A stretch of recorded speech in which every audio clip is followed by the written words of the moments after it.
बंगाल हिंसा की आग में जल रहा है और हिंदू अब डर के साए में जी रहा है, या यूं कहिए कि डर के साए में जीने के लिए मजबूर है। लेकिन इस हिंसा के बीच 17 साल बाद बीएनपी के एक्टिंग चेयरमैन तारिक रहमान की वतन वापसी हो गई। बांग्लादेश के पूर्व प्रधानमंत्री खालिदा जिया के बेटे तारिक रहमान सिलहट उस्मानी इंटरनेशनल एयरपोर्ट पर अपनी पत्नी जुबैदा रहमान और बेटी जाइमा रहमान के साथ पहुंचे। बीएनपी के कार्यकर्ता और समर्थकों ने उनका जोरदार स्वागत किया। एक तरफ बांग्लादेश में हिंसा है और दूसरी तरफ बीएनपी समर्थकों ने पूरे ढाका को पोस्टरों से ढक दिया है।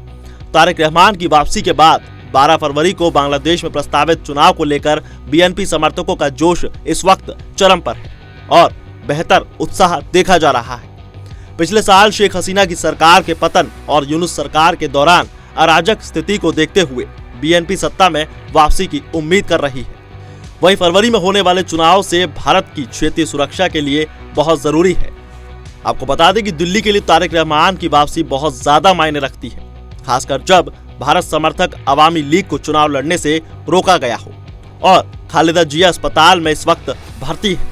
ये ऐसा वक्त है जब बांग्लादेश एक चौराहे पर खड़ा हुआ है, जहां अंतरिम प्रमुख मोहम्मद यूनुस के नेतृत्व में कट्टरपंथी इस्लामावादी बेलगाम हो चुके हैं और भारत के खिलाफ नफरत फैला रहे हैं। भारत के लिए खास चिंता जमात इस्लाम है। जमात इस्लामी को पाकिस्तान की आईएसआई का समर्थन है और यूनुस की बांग्लादेश में वापसी के बाद जमात इस्लामी पर प्रतिबंध हटा लिया गया है।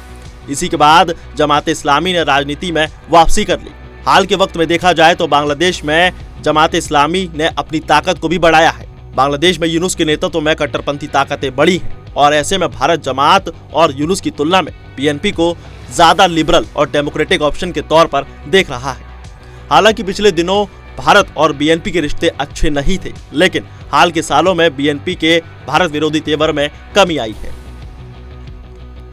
वहीं अगर इसे राजनीतिक तौर पर देखा जाए तो हाल में तारिक रहमान हो या फिर बांग्लादेश में बीएनपी के नेता मीर जफर या सलाउद्दीन अहमद, उन्होंने भारत विरोधी मंतव्य नहीं दिया है।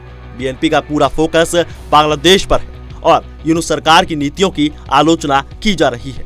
बीएनपी यूनुस की विदेश नीति की भी आलोचना कर रही है। बीएनपी ने जमात इस्लामी से दूरी बना ली है और बांग्लादेश चुनाव को लेकर जमात के एक दूसरे फैक्शन के साथ समझौता किया गया है और उसे 4 सीटें भी दी गई है। अब देखना यह होगा कि क्या तारिक रहमान की वापसी बंगाल में हिंदुओं के लिए एक मील का पत्थर साबित होती है या स्थिति जस की तस देखी जा सकती है। बहरहाल इस खबर में बस इतना ही। ज्यादा अपडेट्स के लिए जुड़े रहिए पंजाब केसरी के साथ और आप इस खबर के बारे में क्या सोचते हैं हमें जरूर बताएं।